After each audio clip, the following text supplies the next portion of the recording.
Hello student. तो फिर आज नया चैप्टर चालू कर रहे हैं अपन, प्रिंसिपल ऑफ मैथमेटिकल इंडक्शन। ठीक है, इस चैप्टर को क्या है, आरडी में से नहीं करना है, इसको चैप्टर को एनसीईआरटी में से करना है, क्योंकि ये बेसिकली इतना ज़्यादा वैसा चैप्टर नहीं है कि अपन आरडी से करें इसको, फालतू टाइम ज़्यादा लगेगा फिर उसमें, क्योंकि इसमें क्या सिमिलर क्वेश्चंस हैं, तो तुम्हें इस चैप्टर को एनसीईआरटी से ही करना है। ठीक है, अब principal of mathematical induction NCERT में ये चैप्टर नंबर 4 है।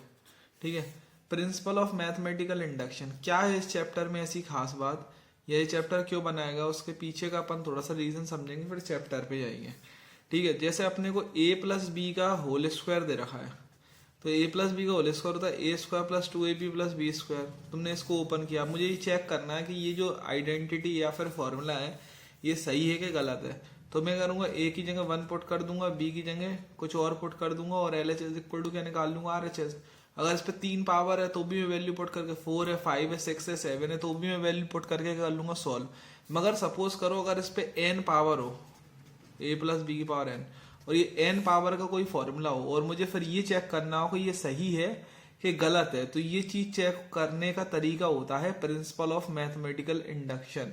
अगर n पावर है किसी पे, तो उसको n नेचुरल नंबर के लिए अपन उस आइडेंटिटी या उस फॉर्मूले को अपन चेक कर सकते हैं कि वो सही है या गलत है। अगर वो प्रिंसिपल ऑफ मैथमेटिकल इंडक्शन को फॉलो करती तो सही है, और अगर नहीं करती तो गलत है। अब प्रिंसिपल ऑफ मैथमेटिकल इंडक्शन में चेक करने का तरीका क्या है, जो जो मैं बात बता रहा हूँ केवल अभी सुनते जाना। अब क्वेश्चन कराऊंगा मैं, 2 क्वेश्चन कराऊंगा आज, उसमें तो मैं ऑटोमेटिक बात क्लियर हो जाएगी। हर क्वेश्चन में एक ही एक चीज करना है अपने को, ठीक है ना। अब देखो इसमें क्या करना पड़ता है, 3 स्टेप में होता है क्वेश्चन। स्टेप नंबर 1 ये है कि अपन n की जगह पहले 1 पुट करेंगे, जो भी अपने को दे रखा हुआ फॉर्मूला, जो भी अपने को प्रूफ करना है उसमें n की जगह 1 पुट करेंगे, और ये चेक करेंगे कि उसका LHS इक्वल टू RHS आता है कि नहीं आता। उसके बाद अपन स्टेप नंबर 2, स्टेप नंबर 1 है, स्टेप नंबर 2 ये होती है कि n equal to k let करेंगे। ये लेट करना है, लेट मतलब मानना है। फिर स्टेप नंबर 3 और last step, n equal to k plus 1 के लिए प्रूफ करेंगे। ये प्रूफ करना पड़ेगा, ठीक है ना। अब ये जो प्रूफ करना पड़ेगा वो इसकी हेल्प से प्रूफ करना पड़ेगा तुमको, ठीक है। इसकी हेल्प से अपन क्यों प्रूफ करेंगे, उसका रीजन ये है कि अपन ने इसको लेट किया है।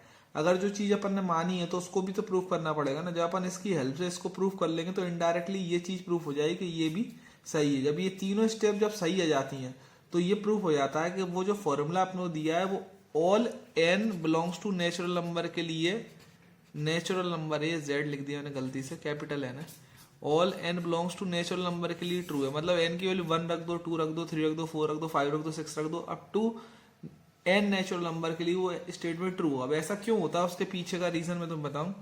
जब मैं n इक्वल टू 1 रखते हैं, फिर n अगर मैंने 1 रख दिया तो k की वैल्यू क्या होगी, 2 होगी। 2 होगी तो ये क्या होगा, k प्लस 1 क्या हो जाएगा, 3 हो जाएगा।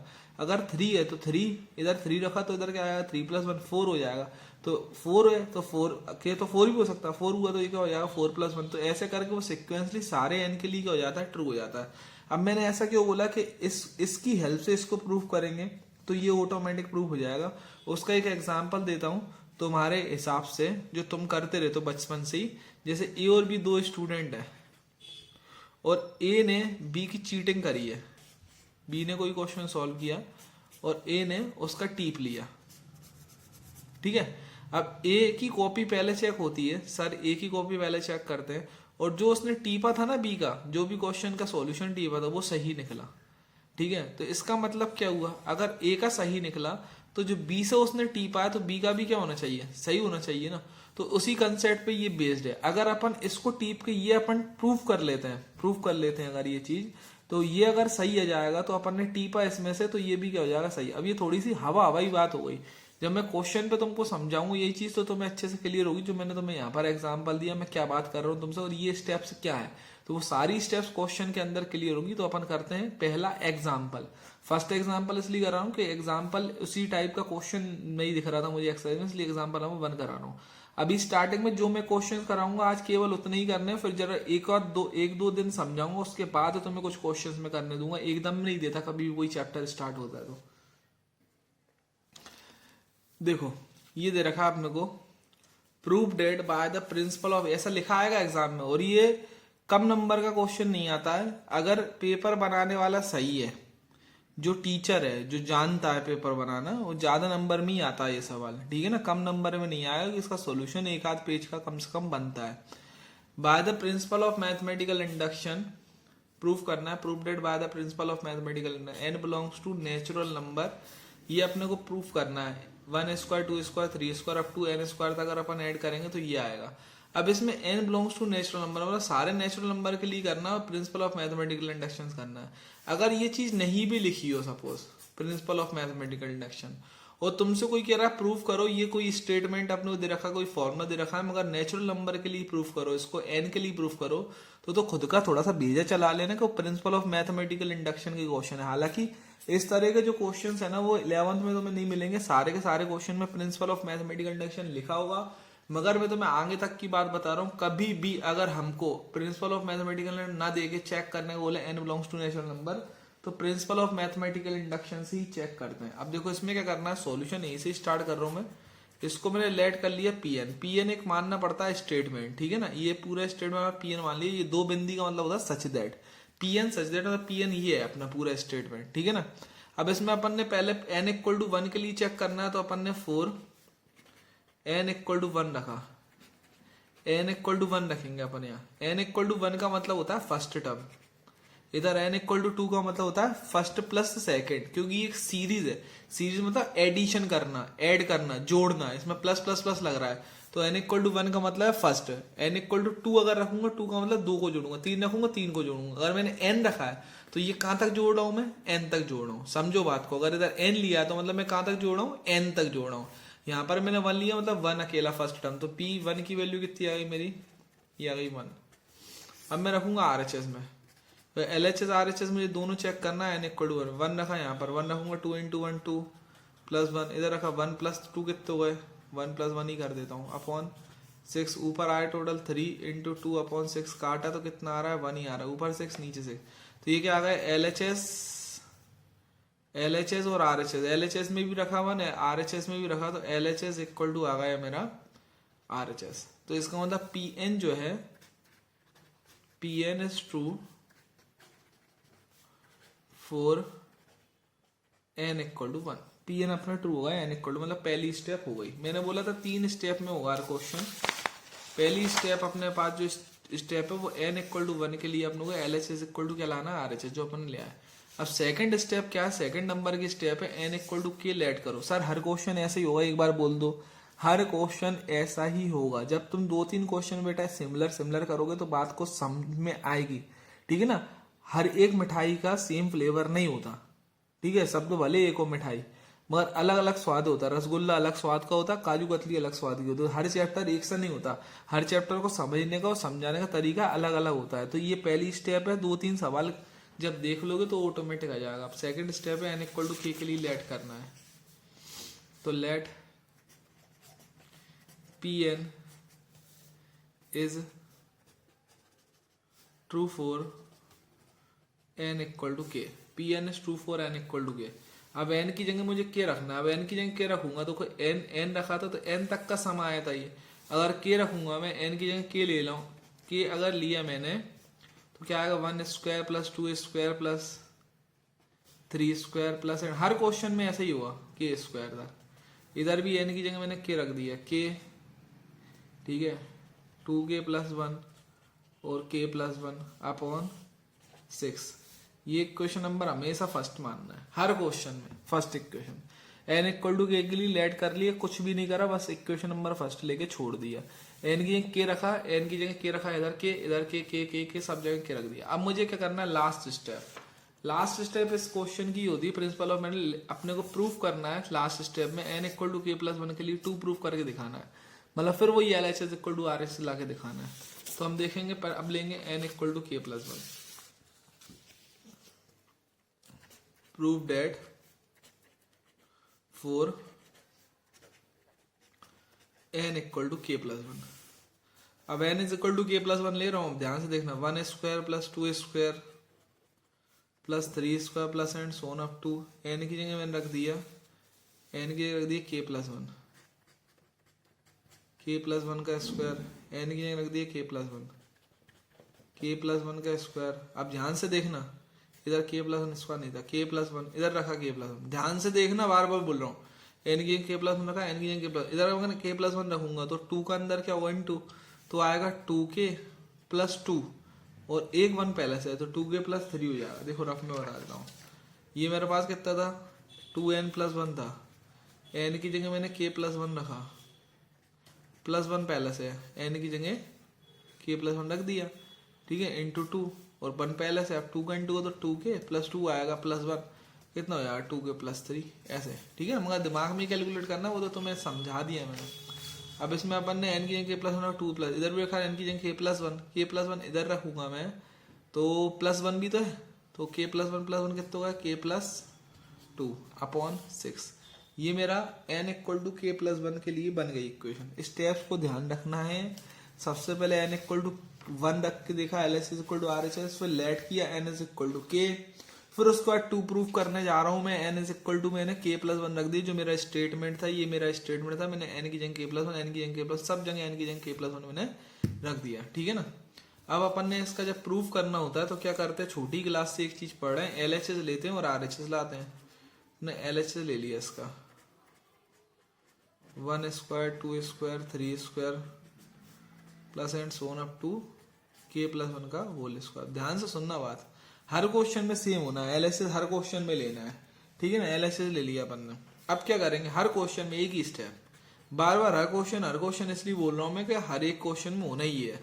अब क्या करना है, जो लास्ट टर्म है ना, इससे एक पहले का टर्म लिखना है तो मैं सेकंड लास्ट हर क्वेश्चन में। अब वो कैसे लिखेंगे बता रहा हूँ, पहले लास्ट टर्म लिख लें, अब सेकंड लास्ट टर्म कैसे आएगा, यहां से जजमेंट बैठाना पड़ेगा तुम्हें। देखो इधर थ्री है ना, तो इससे आगे वाला क्या है, टू का स्क्वायर, इधर टू है तो इसके आगे वाला क्या है, वन का स्क्वायर, मतलब इसके आगे एक कम वैल्यू आ रही है, ठीक है ना। थ्री का एक कम टू, टू का एक कम वन का स्क्वायर, तो इधर के प्लस वन से अगर मैं आगे वाला लिखूंगा तो इससे एक कम वैल्यू आएगी। के प्लस वन से एक कम वैल्यू क्या होती है, के स्क्वायर, के से एक कम के स्क्वायर। अब बाई चांस तुम ये चीज ना समझ पाए, एग्जाम में तुम्हें दिमाग में नहीं आई, तो चीटिंग कर लेना। सर आप जे के कह रहे हो चीटिंग कर लेना, चीटिंग कर लेना मतलब अपने ही क्वेश्चन का जो सॉल्यूशन है उसी में से चीटिंग करके तुम ये लास्ट टर्म निकाल सकते हो। कैसे, जो इक्वेशन नंबर फर्स्ट लोगे ना तुम, इक्वेशन नंबर फर्स्ट में जो आखिरी वैल्यू होगी, इधर जो के स्क्वायर लिखा है, ठीक है ना, वो इसकी हमेशा जो एलएचएस लोगे उसकी सेकंड लास्ट वैल्यू होगी। सर हमेशा ऐसे ही होगा, हमेशा ही ऐसा होगा, इसकी जो सेकंड लास्ट वैल्यू जो होगी वो इसकी लास्ट वैल्यू होगी। तो यहां से टीप के भी लिख सकते हो चाहो तो, ठीक है। ये इसका जो लास्ट टर्म होगा, इक्वेशन नंबर फर्स्ट तुमने के वाली मानी है, वो इसकी कौन सी होगी, सेकंड लास्ट। अब हर क्वेश्चन में यहां से लेके यहां तक की वैल्यू तुम्हें इक्वेशन नंबर फर्स्ट से मिलेगी हमेशा, हर एक में। तो one square, two square, three square up to के स्क्वायर तक का sum, one square, two square, three square up to के स्क्वायर तक का सम कितना है, के, टू के plus one plus K plus one upon six. ये कहां पर देखो, ये वैल्यू लिखी है अपन ने, लेट करी थी लेट, तो अपन ने one square, two square, three square up to के स्क्वायर तक का सम हमारे पास ये है। ये मैं वैल्यू पुट कर रहा हूँ यहाँ पर फ्रॉम इक्वेशन फर्स्ट के। एक बार जब मैं तुम्हें ये समझा दूं ना, ये पूरा क्वेश्चन तुम जब समझ लो घर पे, तो तुम पहले कॉपी पे अच्छे से लिखना, ठीक है। लिखने के बाद दोबारा वीडियो शुरू से चलाना और कौन कौन सी स्टेप में मैंने क्या क्या समझाया उसमें अपनी कॉपी में एक बार फिर से समझना, ठीक है। एक बार समझ लोगे सारे क्वेश्चन सिमिलर हैं, ठीक है ना। अब क्योंकि मुझे पेज पलटना होता है ना, तो मुझे पेज का पीछे का दिखाना पड़ता है, तो मैं एक बार अपनी कॉपी पे लिखना, फिर से वीडियो चलाना और फिर से समझना उसको, ठीक है। वैसे तो एक बार में आ जाएगा तुम्हें। ये मैंने वैल्यू कहां से पुट करी है, फ्रॉम इक्वेशन नंबर फर्स्ट से। ये मैंने चीटिंग करी इक्वेशन नंबर फर्स्ट में से, ये वैल्यू निकाल के यहाँ पर रख दी। हमेशा करना है एलएचएस लेके इसका सेकंड लास्ट टर्म लिखना है, सेकंड लास्ट टर्म लिखने के बाद ये वैल्यू हमेशा फर्स्ट इक्वेशन से टीपना है। अब मुझे एलएचएस लिया है, बचपन से एक चीज सीख रहे हो, एलएचएस लिया है तो आरएचएस लाना पड़ेगा, ठीक है ना। तो आरएचएस में देखो सारी वैल्यूज फैक्टर्स में है, तो इसका मतलब क्या लेना पड़ेगा, कॉमन। फैक्टर में कब आता है, जब कॉमन। अधिकतर क्या टीचर्स बताते नहीं, बस सॉल्व करते जाते हैं और बच्चा फिर उस चीज को कभी भी कनेक्ट नहीं कर पाता, ठीक है। वो एक क्वेश्चन को 2-4 बार करता, रट के बैठ जाता, नंबर आ जाते हैं मगर दिमाग में कुछ नहीं आता उसके। हमेशा एलएचएस देखो आरएचएस लाने के लिए, ठीक है ना। एलएचएस से आरएचएस लाने, आरएचएस देख लो क्या लाना, फैक्टर में लाना है अपने को, आरएचएस फैक्टर में लाना, तो इसका मतलब आगे सॉल्व करने के लिए कॉमन वगैरह लेना पड़ेगा। तो मैंने इसमें से कॉमन लिए, तो कुछ कॉमन आ रहा है इसमें से, के प्लस वन क्या आ रहा है, कॉमन, तो मैंने के प्लस वन इसमें से कॉमन ले लिया। अब बचा क्या, वो लिखो, के प्लस वन कॉमन जाएगा कितना हो जाएगा, के, टू के प्लस वन अपॉन सिक्स। इधर k प्लस वन का होल स्क्वायर था तो k प्लस वन एक बचेगा। ठीक है, अब देखो आंसर अभी भी नहीं आया, अभी भी आंसर हमें कहाँ बनाना, फैक्टर में। इसका मतलब ये हुआ कि और सोल्व, अधिकतर बच्चे क्या करते हैं यहाँ तक बता देंगे पुट करके बस यहीं पे छोड़ देंगे, खत्म किया, दिमाग ही नहीं लगाएंगे, लगाने नहीं है, मतलब फालतू कामों के लिए दिमाग है, पढ़ाई के लिए नहीं है। इसमें कुछ भी नहीं करना, फैक्टर लेना है अपने को, तो फैक्टर बनाने के लिए अपन ने इसमें से कॉमन ले लिया। अब आगे और फैक्टर करने के लिए थोड़ा सा और सॉल्व करना पड़ेगा। सिंपल सी बात है, देखो इधर अलग दिख रहा है k का इंटू क्वाड्रेटिक इक्वेशन बनेगी, क्वाड्रेटिक इक्वेशन दो फैक्टर में टूट जाती तभी जाके एक फैक्टर ही है, और दो फैक्टर हो तो कितने फैक्टर आएंगे, तीन फैक्टर। थोड़ा सा लगा लो यार दिमाग, उल्टे सीधे काम हो तो ज्यादा लगाते हो। अब इसमें अपन ने मल्टीप्लाई कर लिया, k के अंदर into 2k square plus k upon plus k plus one, 6 का इंटू 6k प्लस 6 अपॉन 6। ठीक है ना, ये टोटल हुआ 2k स्क्वायर, 6k प्लस 6 कितना हुआ है 7k प्लस 6 अपॉन 6। अब इसको मारो मिडिल टर्म स्प्लिटिंग। ठीक है ना, मिडिल टर्म स्प्लिटिंग सबको आती होगी, सिखाने वाली बात नहीं है। अब तुम 11वीं में आ गए हो, 12वीं में पहुंचने वाले हो। इसको अपन ने 12 के हिसाब से फैक्टर किया, मतलब 4k plus 3k plus 6 upon 6। सारी चीजें बेटा दुनिया में प्रैक्टिस से आती हैं। अगर तुम अच्छे से प्रैक्टिस करोगे हर चीज की तो तुम्हें ऑटोमेटिक ही चीजें अच्छे से समझ में आएंगी। ये आ गया k प्लस वन, इन दोनों में से कॉमन आ रहा है 2k मैंने कॉमन ले लिया। ठीक है, इसमें से 2k कॉमन लिया तो ये बचेगा k प्लस 2k कॉमन, यहाँ से 2k कॉमन तो k, यहाँ से 2k कॉमन तो प्लस 2।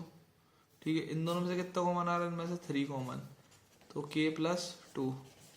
ठीक है, बचकानी तरीके समझा रहा हूँ, फिर भी तो मैं कॉमन ले लेके, मैं चाहता तो डायरेक्ट बोल देता फैक्टर कर लो k प्लस 1। अब टोटल में से k प्लस 2 कॉमन तो बचा कितना k प्लस 2 कॉमन तो कितना बचेगा 2k plus 3 upon 6।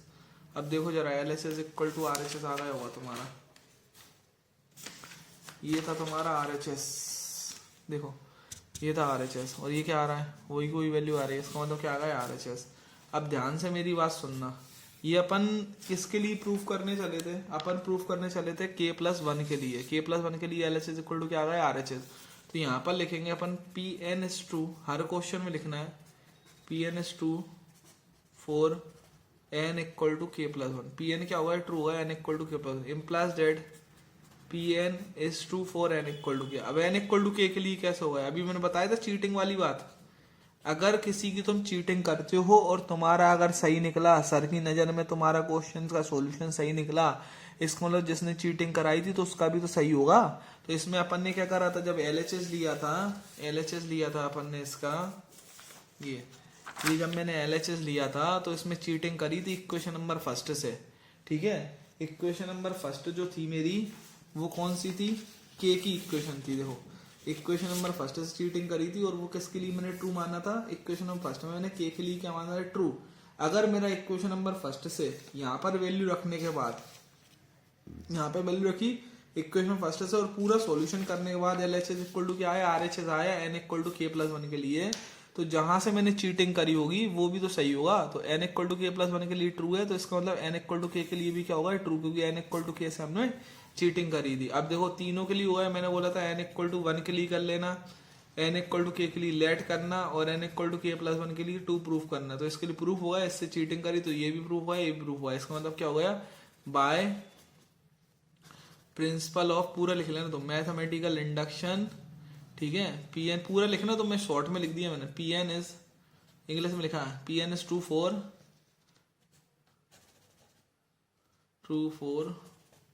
n belongs to capital N, all n belongs to capital N, सारे n के लिए हो। ऐसी थ्योरी बाद में डायलॉग वाइज लिखना पड़ती है, गूगली फिल्म मत दिखा देना ब्लैक।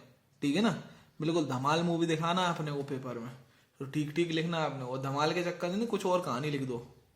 नेक्स्ट क्वेश्चन देखते हैं, और देखो जरा, और ध्यान रखना ये चीज, देखो हर चैप्टर को समझने का तरीका अलग अलग होता है। इस चैप्टर को तुम्हें तब समझ में आया, मतलब समझना बहुत सिंपल है, हो सकता है बहुत सारे बच्चों को आ भी गया होगा, बट क्या है 2-4 क्वेश्चन जब एक ही एक तरह से होंगे ना तो ऑटोमेटिक आएगा ये तुम्हें।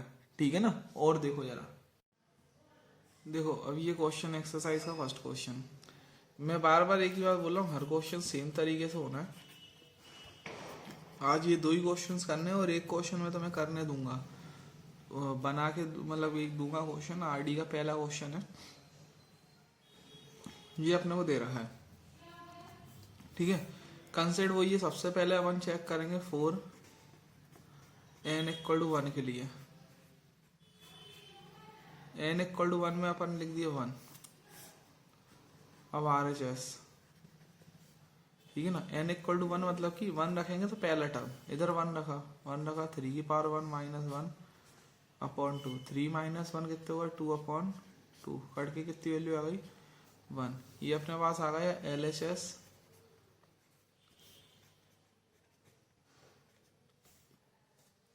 इक्वल टू RHS, ठीक है ना। अब फिर वही लेट करेंगे, let PN is true for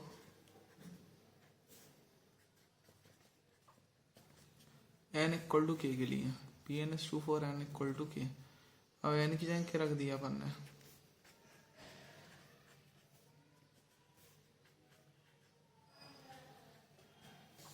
जहां पर भी है ना वहां के रख रहा हूं मैं।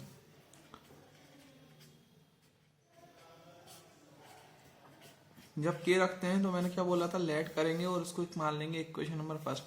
हर क्वेश्चन सेम ऐसे ही हुआ, लेट किया, n इक्वल टू के रख दिया और इक्वेशन नंबर फर्स्ट अपन ने मान लिया। अब इसके बाद 2 प्रूफ करेंगे। 2 प्रूफ किसके लिए करना है, 2 प्रूफ करना है n इक्वल टू के प्लस 1 के लिए। n की जगह k प्लस 1 रखना है, 1 plus 3 plus 3 square plus and so on dash dash है। n की जगह k प्लस 1 रख दिया मैंने। अब देखो यहाँ पर अगर मैं k प्लस 1 रखूंगा तो 3 की power n minus 1, k plus 1 रखा तो ये k प्लस 1, n की k प्लस 1 माइनस 1, 1 से 1 कट जाएगा। 3 की पावर n है, n की जगह मैंने k प्लस 1 रख दिया, माइनस 1 अपॉन 2। इस 1 से ये 1 मत काट देना। अब देखो आप क्या करेंगे, फिर वही कंसेप्ट, फिर से अब इसका LHS लेंगे और RHS लाएंगे। LHS ले लिया अपन ने 1 plus 3 square plus and so on up to 3 की पावर के। अब मैंने क्या बोला था, जब LHS लो तो ये लास्ट टर्म है उससे एक आगे का टर्म लिखना है, तुमको सेकंड लास्ट टर्म और लिख लेना है। तो ये लिख दिया 1 प्लस 3 स्क्वायर 3 की पावर के, इससे आगे वाला जो टर्म होगा वो होगा 3 की पावर k माइनस 1। सर ये आपने कहाँ से लिखा, ये देखो यहाँ पर पता चल रहा है इधर 3 की पावर 2 है तो इधर 3 की पावर 1 है, उधर 3 की पावर 0 है। 3 की पावर 0 मतलब 3 किसी और 0 तो 1 होता है, 1 लिखा है। जो पावर है ना एक एक रिड्यूस हो रही है, तो अगर k है तो इससे एक कम पावर कितनी होगी k माइनस 1। अगर मैंने ये नहीं पता अपने को, अपन नहीं लिख पा रहे ये, तो इसके लिए मैंने ट्रिक क्या बताई तुमसे कि इसका जो सीक्वेंस का लास्ट से सेकंड लास्ट जो टर्म होगा वो हमेशा इक्वेशन नंबर फर्स्ट में से पता चल जाता है। इक्वेशन नंबर फर्स्ट का जो लास्ट टर्म हुआ ये देखो वो इसका सेकंड लास्ट टर्म हुआ, यहाँ से टीप के लिख दो। इक्वेशन नंबर फर्स्ट में जो लास्ट टर्म है ना वो देखो इसका सेकंड लास्ट टर्म आएगा, हमेशा ही ऐसा होगा, हर क्वेश्चन में ऐसा होगा। अगर तुम नहीं समझोगे नहीं करोगे तो तुम बहुत ही फिर बच्चे दिमाग के घोंच उड़ाएंगे बच्चों। बहुत ही ईजी है ये। अभी यहाँ से लेके यहाँ तक का इक्वेशन नंबर फर्स्ट से तुम्हें हमेशा मिलेगा। तो ये वाली वैल्यू जो है ना इक्वेशन नंबर फर्स्ट में देखो तुम्हारे पास वैल्यू होगी इसकी वैल्यू तुम्हारे पास कितनी, इक्वेशन नंबर फर्स्ट से यहाँ से लेके यहाँ तक की वैल्यू तुम्हारे पास है 3 की पावर k माइनस 1 अपॉन 2। इधर रख दो वैल्यू 3 की पावर k माइनस 1 अपॉन 2, ये मैंने वैल्यू रख दी, प्लस 3 की पावर k ऐसा कैसा, ये मैंने वैल्यू रखी है इसकी पूरे की वैल्यू, इस पूरे इतनी बड़ी वैल्यू का इतनी बड़ी वैल्यू का इतू आंसर फ्रॉम इक्वेशन फर्स्ट से चीटिंग करी। इधर लिख दूंगा मैं फ्रॉम इक्वेशन नंबर फर्स्ट। अब इसको सॉल्व करूंगा और मेरा RHS ये आना चाहिए। देखो RHS देख लो 3 की power k plus 1 minus 1 upon 2 आना चाहिए। तो मुझे इसका एलसीएम लेना पड़ेगा, उधर एक टर्म लगाना है 3 की पावर k प्लस 1, तो मैंने एलसीएम ले लिया 2। एलसीएम लेंगे तो 2 का इंटू इसमें होगा। अब 3 2 6 मत कर देना, कभी भी दो वैल्यू का जब इंटू होता है ना तब उनका इंटू तब पॉसिबल होता है जब उनकी पावर सेम हो। तो इसकी पावर k है, इसकी पावर 1 है, तो अपन एलसीएम ले रहे हैं ना तो इसको ऐसा लिखना पड़ेगा मुझे 2 इंटू 3 की पावर k, 2 इंटू 3 की पावर k। जैसे इसको मान लो ये x है, ठीक है ना, उस टाइप से चल रहा है, ठीक है। अब ध्यान से देखना, बहुत से बच्चों को ये वाली स्टेप समझ में नहीं आती जो अब मैं बताने वाला हूँ। ये बच्चों को, बहुत से बच्चों को ये स्टेप समझ में नहीं आती है अब मैं जो बताने वाला हूँ। इधर तो तुमने एलसीएम ले लिया दोनों का, 1 और 2 का एलसीएम 2 आया, 2 का इंटू इसमें। अब देखो एक क्वेश्चन पूछ रहा हूँ तो x लिखा है प्लस 2x लिखा है, टोटल करो कितना होगा 1x प्लस 2x कितने हो जाते हैं 3x, ठीक है ना 3x होते ना, 1x प्लस 2x कितने होंगे 3x। अब ऐसे ये 3 की पावर के 1 और 3 की पावर के ये कितनी बार लिखा है 2 बार, तो दोनों को अगर अपन ऐड करें तो ये 1 बार लिखा है और ये 2 बार लिखा है, तो हो जाएगा 3 इंटू 3 की पावर के। अगर ये स्टेप समझ में नहीं आया ना तुम्हें तो फिर एक दूसरा तरीका है, ये 3 की पावर के की जगह x रख लेना, 3 की पावर के की जगह क्या रख दो x, तो x प्लस 2x कितने हो जाएंगे 3x, x की वैल्यू कितनी है 3 की पावर के, ठीक है। ऐसा भी कर सकते हो, ये स्टेप ध्यान से समझ लेना, यही कंफ्यूजन क्रिएट करती है और कुछ नहीं है। अब 3 की पावर 1 है और 3 की पावर के, अब बेस अगर सेम होता है तो पावर क्या होती है जुड़ती है, तो बेस दोनों का 3 है तो पावर जुड़ जाएंगे, तो पावर जुड़ेंगे 3 की power k plus 1 minus 1 upon 2। ये 1 से वो 1 मत काट देना, पावर में ये नीचे है तो ये क्या आ गया अपने पास RHS।